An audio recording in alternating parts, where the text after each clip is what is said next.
This photograph you are seeing now might appear to be merely another Victorian portrait from 1894. A woman of extraordinary beauty, seated in an ornate chair, her dark hair perfectly arranged, her pale skin luminous against the deep burgundy of her dress. Her eyes gaze directly at the camera, with an intensity that seems to transcend the limitations of silver nitrate and time itself. She appears ageless, timeless, as if she could have been photographed yesterday rather than nearly 130 years ago. But if you look more closely, if you truly observe the details that most people prefer to ignore, you will begin to perceive something profoundly disturbing about this seemingly perfect image. The unnaturally smooth texture of her skin, the complete absence of any flaw or blemish, the way her eyes seem to follow the viewer with an awareness that no photograph should possess. This is not simply a portrait of a beautiful woman. This is documentation of something that challenged the very boundaries between life and death, between natural beauty and unnatural preservation. This is the story of Evelyn Blackthorne, whose portrait would become one of the most celebrated and mysterious images of the Victorian era.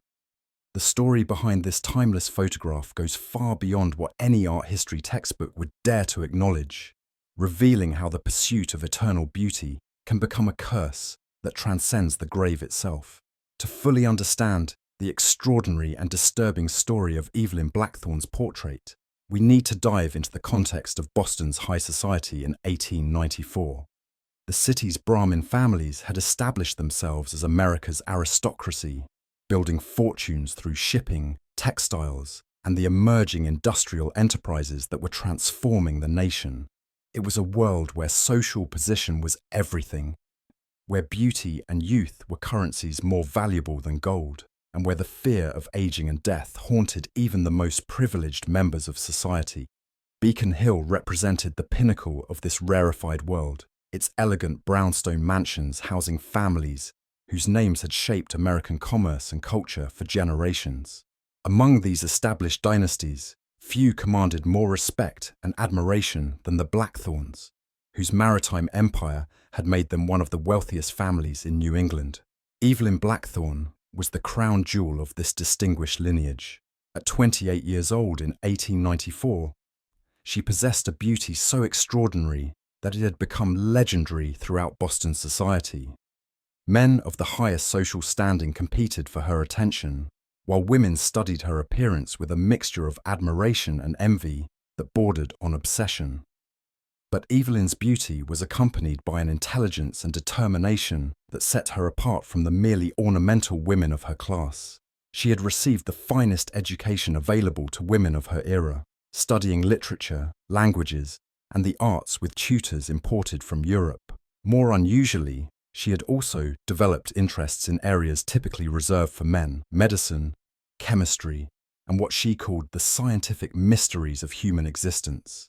It was this intellectual curiosity that would ultimately lead Evelyn down the path to her extraordinary and terrible fate. The decision to commission a formal portrait was made in the autumn of 1894, as Evelyn prepared for what Boston society expected would be her announcement of engagement to one of several distinguished suitors. At 28, she was approaching the age when even the most beautiful and wealthy woman faced social pressure to marry or risk being labelled a spinster. But those close to Evelyn knew that her delay in choosing a husband was not due to lack of options or social anxiety. She had become increasingly obsessed with what she perceived as the beginning signs of aging: tiny lines around her eyes that only she could see, subtle changes in her skin texture that tormented her despite being invisible to others. "I cannot bear the thought of growing old," she confided to her closest friend, Miss Catherine Ashford, during one of their regular afternoon conversations. "Beauty is the only real power a woman possesses in this world. Without it, we become invisible, irrelevant, forgotten. I would rather die than watch myself fade into ordinary mortality." Miss Ashford, concerned by the intensity of Evelyn's fears, attempted to reassure her friend that her beauty remained extraordinary and that marriage to a suitable gentleman would provide security that transcended physical appearance. But Evelyn's response revealed the depth of her obsession with maintaining her perfect appearance. "Marriage would only accelerate my decline," Evelyn replied with disturbing conviction. The stresses of childbearing, the demands of domestic life, the inevitable compromises of shared existence, all would contribute to the destruction of what makes me who I am. I must find another way to preserve what I have been given. The photographer chosen for Evelyn's portrait was Mr. Augustus Pemberton, one of Boston's most celebrated artists and a pioneer in the emerging field of artistic photography. Pemberton had studied with the masters in Paris and had developed techniques that went far beyond simple documentation, creating images that seemed to capture the very essence of his subjects. Pemberton's studio occupied the top floor of an elegant building on Newbury Street, its large windows and carefully designed lighting systems creating an environment where beauty could be captured with unprecedented clarity and artistry. His reputation was built on his ability to make his subjects appear not just as they were, but as idealized versions of themselves that emphasized their finest qualities while minimizing any flaws. When Evelyn first visited Pemberton's studio in November 1894, the photographer was immediately struck by her extraordinary beauty, but also by something else, an intensity of purpose that suggested she viewed the portrait session as more than a simple artistic endeavor. "I require more than a conventional photograph, Mr. Pemberton," Evelyn explained during their initial consultation. "I need an image that will capture not just my appearance, but my essence, something that will preserve the best of who I am for all time. I am prepared to invest whatever resources are necessary to achieve this goal." Pemberton, intrigued by both Evelyn's beauty and her unusual requirements, agreed to create what he promised would be his masterpiece. But as the sessions progressed, he began to realize that Evelyn's expectations went far beyond anything that conventional photography could achieve. She had researched the latest developments in photographic chemistry, consulted with scientists about preservation techniques, and even studied ancient practices for maintaining youthful appearance. Her knowledge of these subjects was so extensive that Pemberton began to suspect she had been planning this portrait for years. "I have learned," Evelyn told him during one of their sessions, "that certain chemical processes can enhance the permanence of photographic images, making them more vivid and lasting than conventional techniques would allow. I have acquired some specialized materials that I believe could improve the final result." The materials Evelyn provided were unlike anything Pemberton had encountered in his years of photographic work. The chemicals had an unusual luminous quality and produced effects on the photographic plates that seemed to enhance every aspect of the image: clarity, contrast, and a kind of depth that made the subjects appear almost three-dimensional. But there was something about these enhanced chemicals that made Pemberton increasingly uncomfortable. They produced results that seemed too perfect, too ideal, as if they were not simply capturing Evelyn's appearance, but somehow improving upon it in ways that challenged the fundamental nature of photography as a documentary medium. More disturbing still were the physical effects Pemberton began to experience during the extended portrait sessions. The enhanced chemicals seemed to create an atmosphere in the studio that was both intoxicating and draining. He would find himself working for hours without realizing how much time had passed, completely absorbed in creating the perfect image of Evelyn's extraordinary beauty. The portrait sessions continued through November and December of 1894, with Pemberton creating multiple versions of Evelyn's image as they refined the technique and pursued ever greater perfection. Each version was more striking than the last, capturing not just Evelyn's physical beauty, but something that seemed to transcend normal human appearance.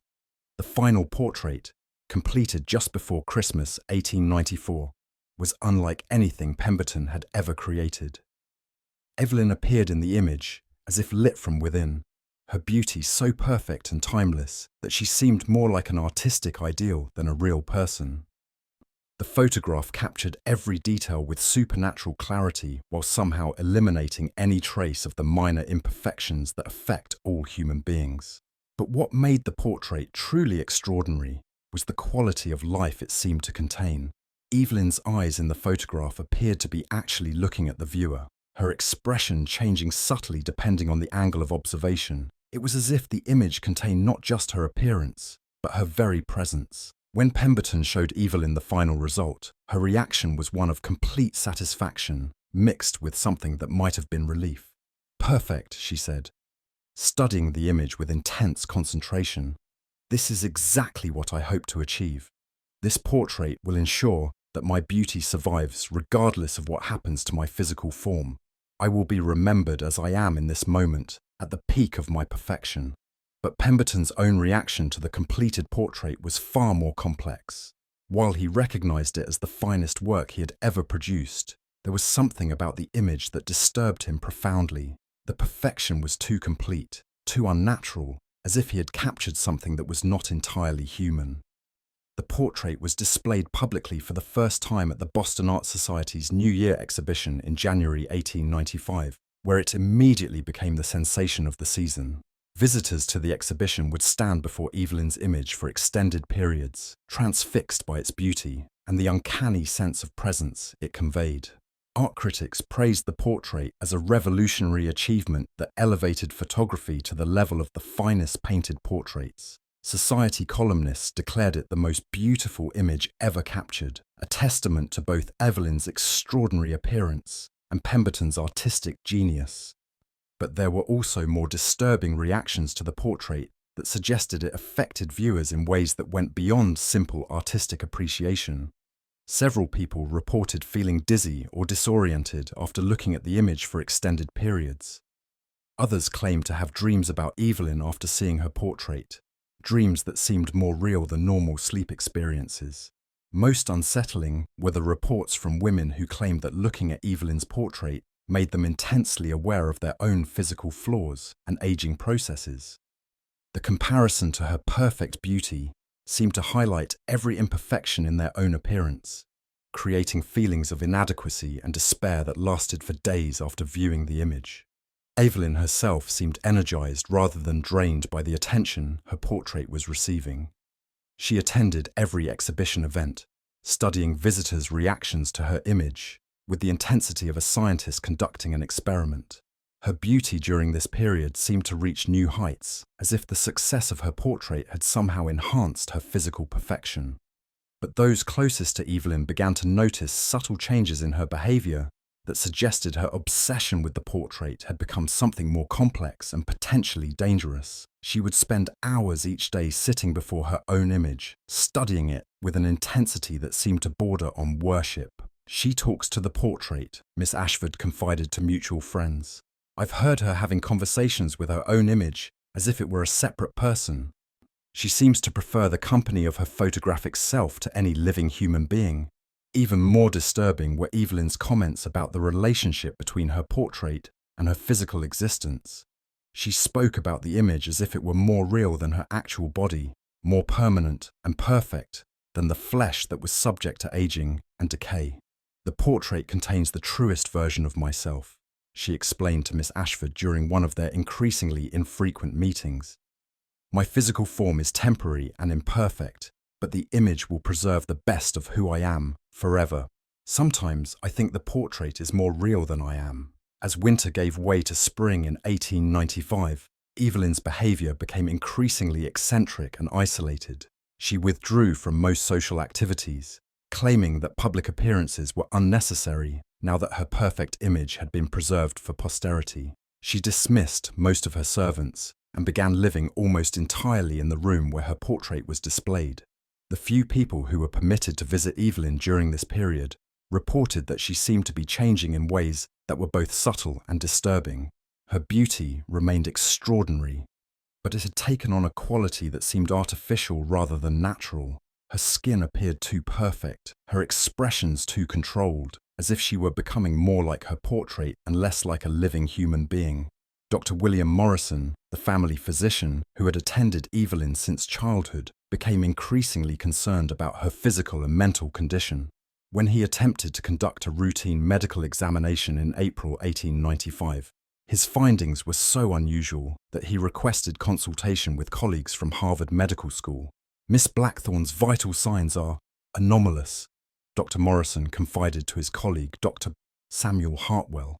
"Her pulse is barely detectable, her breathing so shallow as to be almost imperceptible, her body temperature several degrees below normal.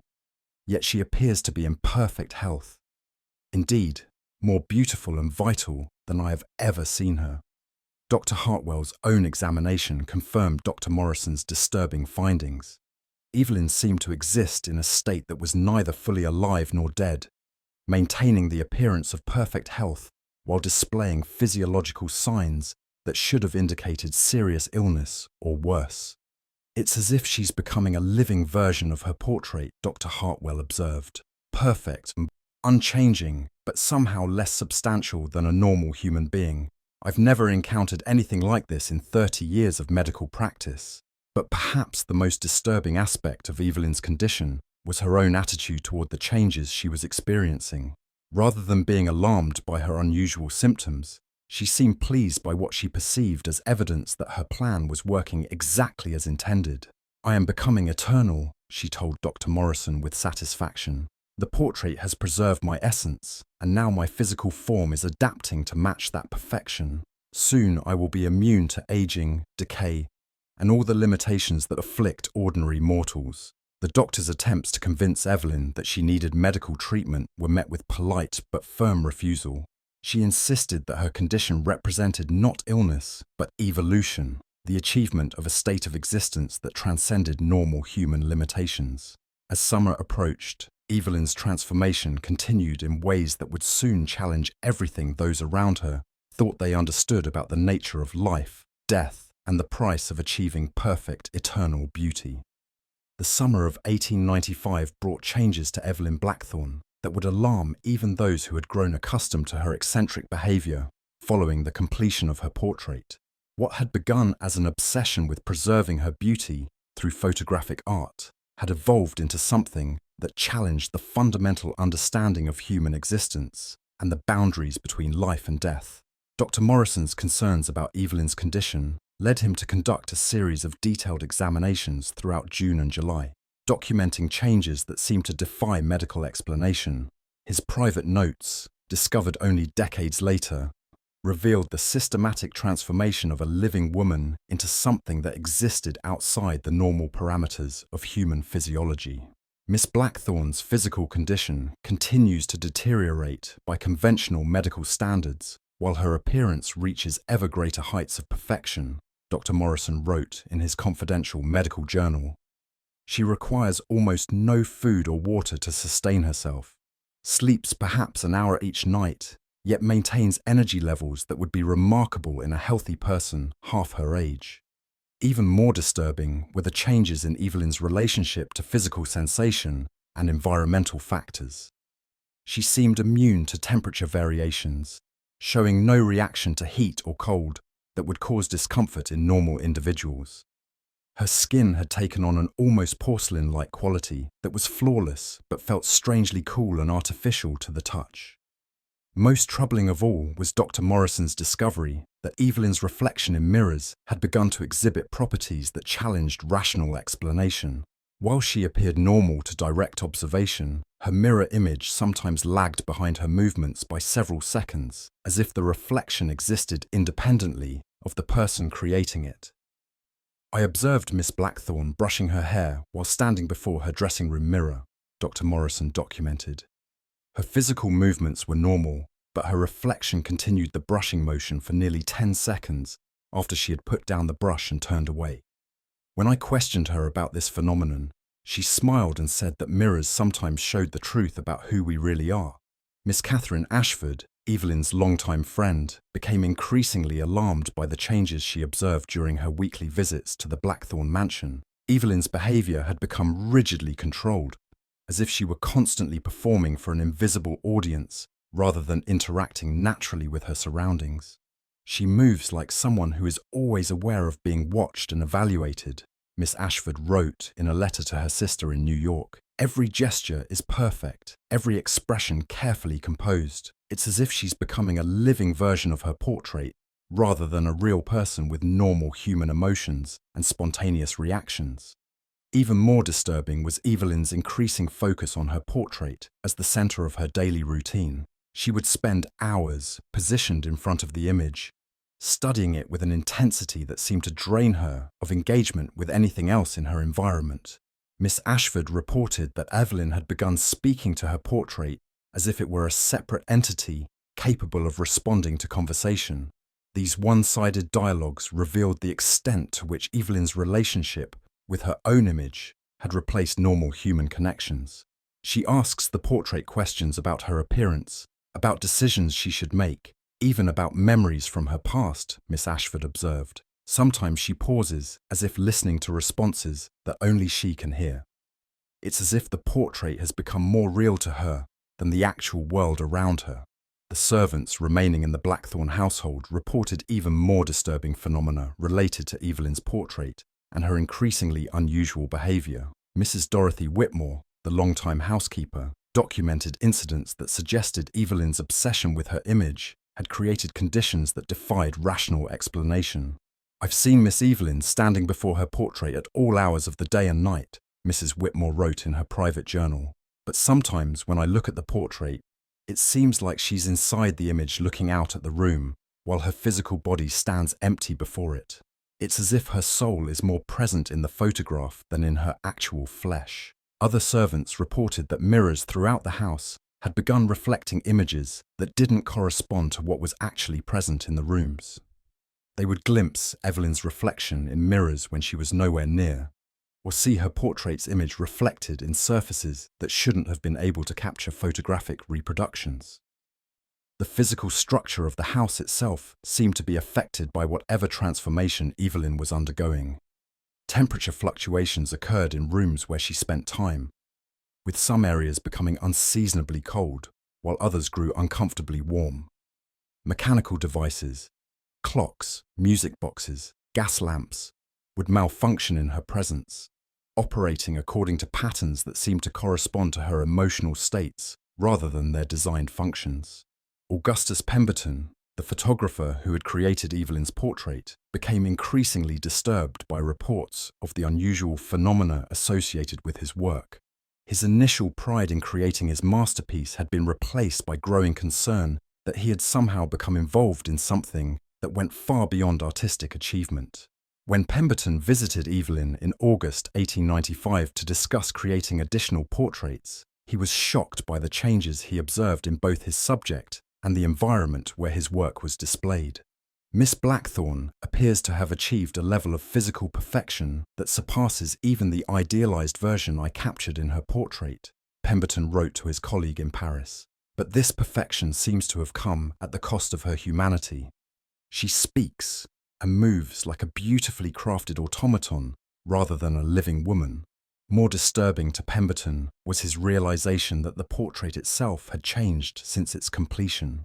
The image seemed more vivid and lifelike than when he had first created it, as if it were somehow drawing energy or substance from its subject to enhance its own presence. "The portrait appears to be more real now than when I originally photographed it," Pemberton observed with growing alarm. "The colours are more vibrant, the details sharper, the sense of presence more intense. It's as if the image is becoming more alive, while Miss Blackthorn becomes more like a photograph." When Pemberton attempted to discuss his concerns with Evelyn, her response revealed the complete extent of her transformation from a woman seeking to preserve her beauty into something that had transcended normal human existence.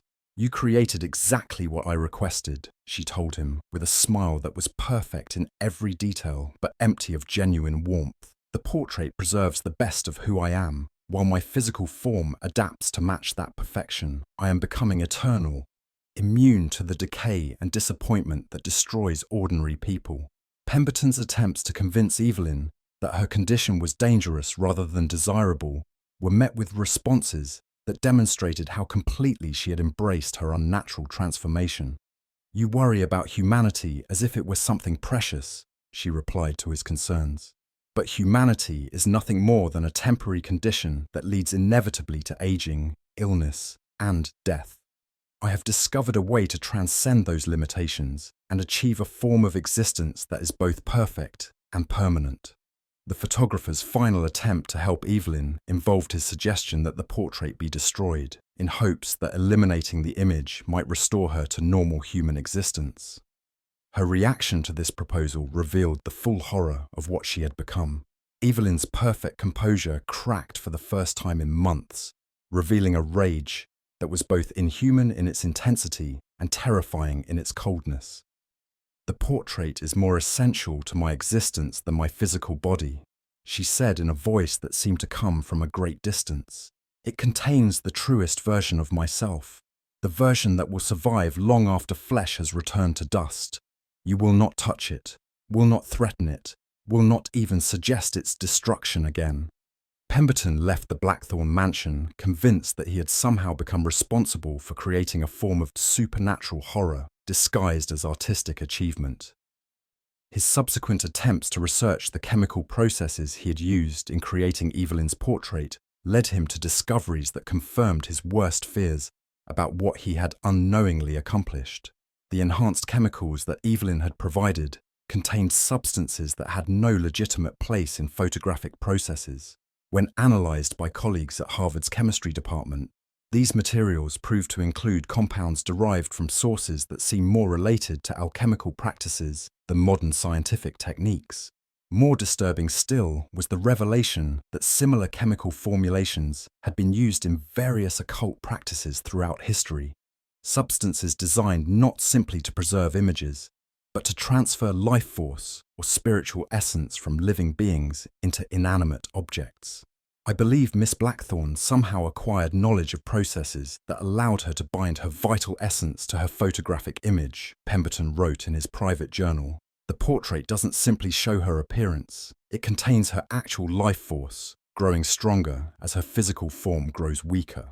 As autumn approached, Evelyn's condition continued to evolve in ways that made it clear she was no longer entirely human. She had achieved the eternal beauty she had sought, but at the cost of her connection to the world of the living. The few people who were still permitted to visit the Blackthorn mansion reported that Evelyn seemed to exist primarily within her portrait, using her physical body only when necessary for minimal interactions with the material world. She had become a prisoner of her own perfection, trapped in an existence that was neither fully alive nor properly dead. Dr. Morrison's final examination in October 1895 confirmed what he had begun to suspect during the summer months. Evelyn Blackthorn was no longer medically alive by any conventional definition, yet she continued to maintain a form of conscious existence that defied all known principles of biology and medicine. Miss Blackthorn's vital signs are now so minimal as to be undetectable, he wrote in his concluding report. "She appears to exist in a state that preserves the appearance of life while lacking the essential functions that define living beings. I can only conclude that she has somehow achieved a form of existence that transcends normal human limitations, but at a cost that may ultimately prove more terrible than death itself." The portrait that had begun as Evelyn's attempt to preserve her beauty had become her tomb, a prison of perfection from which there could be no escape. She had achieved exactly what she had sought, eternal, unchanging beauty that would never fade or age. But the price of this achievement was the loss of everything that made existence meaningful: growth, change, connection, and the simple capacity to experience life as a living human being.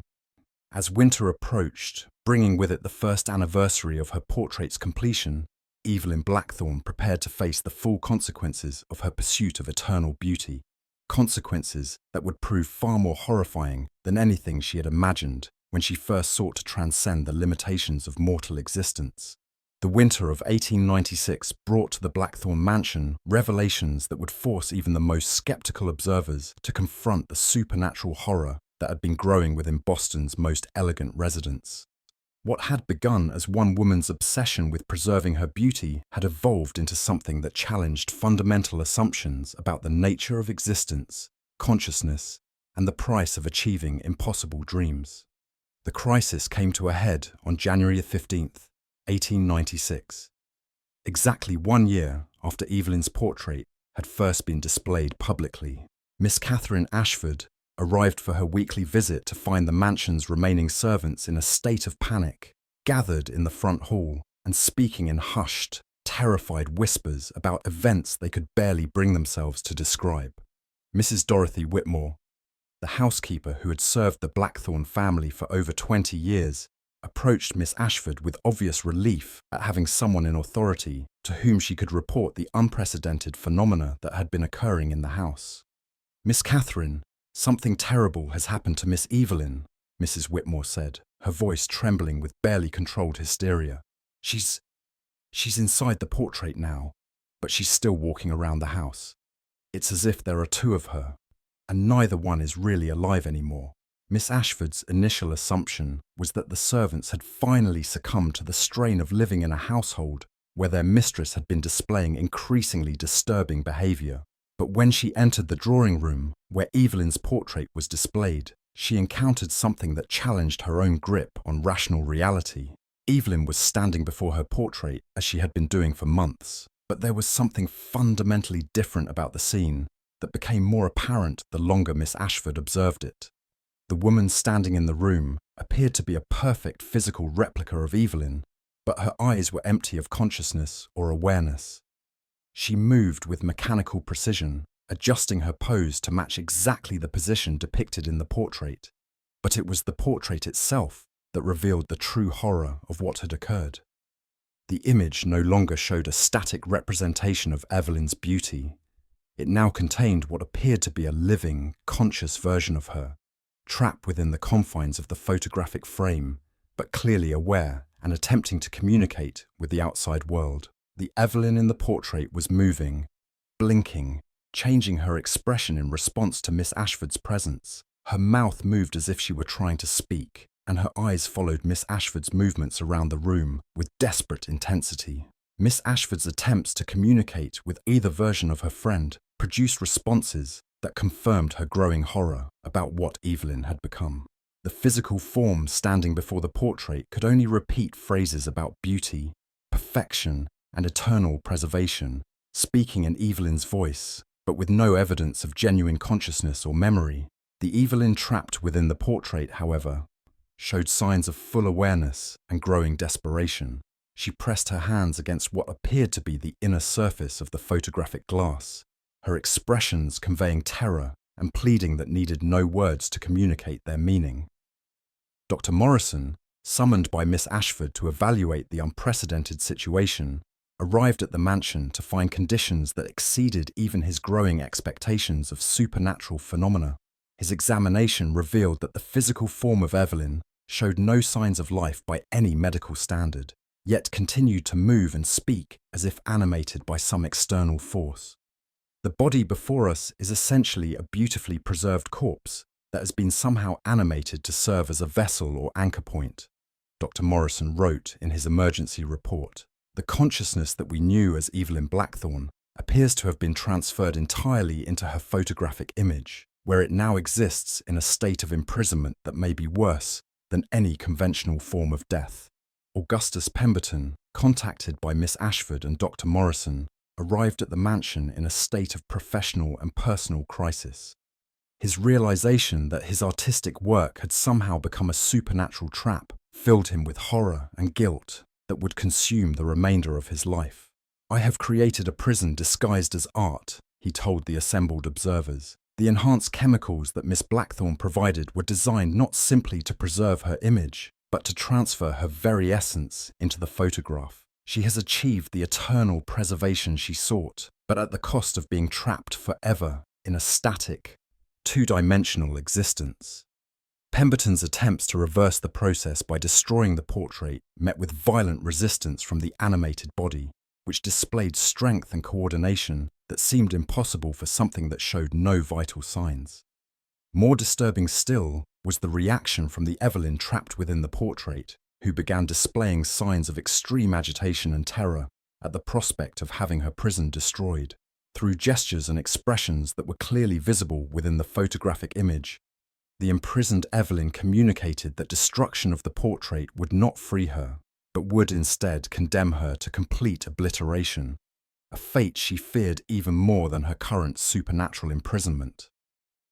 Dr. Morrison's investigation into Evelyn's condition led him to consultations with colleagues who had studied similar phenomena in European medical literature. What he discovered confirmed the unprecedented nature of what they were confronting and revealed that Evelyn's case was not entirely without historical precedent. There are documented cases dating back centuries of individuals who attempted to preserve their existence through various forms of supernatural preservation, Dr. Morrison reported to his colleagues. Alchemical processes, occult rituals, and other practices designed to transfer consciousness from mortal flesh into more permanent vessels. In every recorded case, the results were ultimately catastrophic for the subjects involved. The historical precedents revealed that individuals who achieved forms of supernatural preservation invariably discovered that existence without the normal cycles of life, death, and renewal became a form of torture that exceeded any earthly suffering. Consciousness trapped in static forms gradually deteriorated into madness, rage, and ultimately a desperate desire for obliteration that could never be satisfied. As weeks passed, the observers in the Blackthorn mansion witnessed the gradual deterioration of both versions of Evelyn, the animated corpse that maintained her physical presence and the conscious spirit imprisoned within the portrait. The body began showing signs of decay despite its continued movement, while the portrait version displayed increasing signs of psychological breakdown and despair. Miss Ashford documented the horror of watching her friend's consciousness slowly disintegrate under the pressure of existing in a form that provided none of the sensations, connections, or experiences that make existence bearable. "The Evelyn in the portrait has begun showing signs of complete madness," she wrote in her private journal. "She strikes at the glass that imprisons her, screams silently for hours, and sometimes falls into catatonic states where she stares into nothingness with an expression of absolute despair. She has achieved eternal life, but it has become eternal suffering." The animated body, meanwhile, began to decay at an accelerated rate as whatever force maintained its movement grew weaker. By March 1896, it had become a grotesque parody of Evelyn's former beauty, a decomposing corpse that continued to move and speak about eternal perfection while its flesh rotted away from its bones.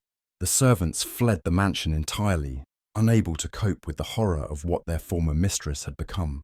Miss Ashford and Dr. Morrison continued their vigil, hoping to find some way to end Evelyn's suffering, but their research revealed that the supernatural preservation process had created a condition that could not be reversed by any known means.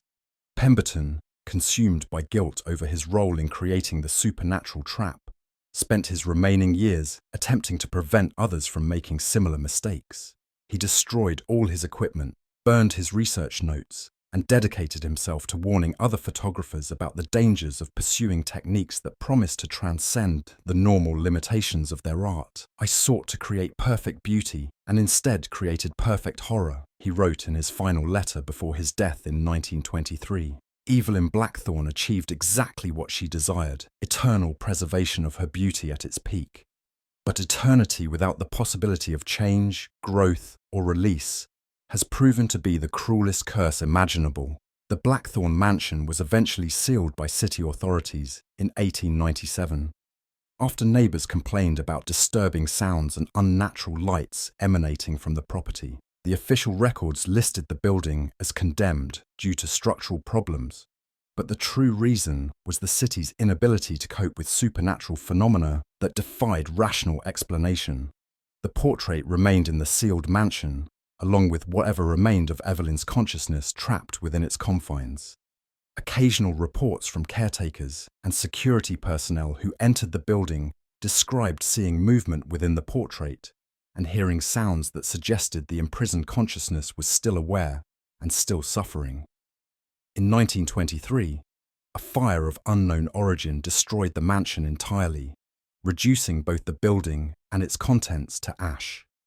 Fire investigators found no evidence of accelerant or external cause, leading some to speculate that the fire had been somehow started from within the portrait itself, perhaps by a consciousness that had finally found a way to achieve the obliteration that had been denied to it for nearly 30 years. But even the destruction of the physical portrait could not end Evelyn Blackthorn's story entirely.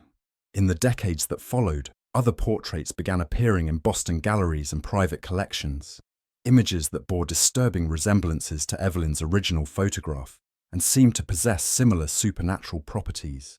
Art historians who studied these mysterious images discovered that they had all been created using similar chemical processes to those that Pemberton had documented in his research notes. Someone, somewhere, had acquired knowledge of the techniques that had trapped Evelyn and was continuing to use them for purposes that could only be imagined. The most disturbing discovery came in 1967, when restoration work at the Boston Art Museum revealed a hidden collection of portraits that had been sealed away since the 1890s. Among these images was what appeared to be an original print of Evelyn's portrait, but this version showed her not as she had appeared in life, but as she had become after decades of supernatural imprisonment. A face twisted by madness and suffering, trapped forever in an expression of absolute despair. Museum curators who examined this horrific version of Evelyn's portrait reported experiencing nightmares and psychological disturbances that persisted for months after their exposure to the image. Several requested psychiatric treatment for what they described as persistent feelings that they were being watched by something malevolent and desperate. The portrait was eventually moved to a secure storage facility where it remains to this day, accessible only to researchers who sign extensive liability waivers and undergo psychological evaluation both before and after their exposure to the image. Today, more than 125 years after Evelyn Blackthorne first sought to preserve her beauty through supernatural means, her story serves as a warning about the dangers of pursuing perfection at any cost.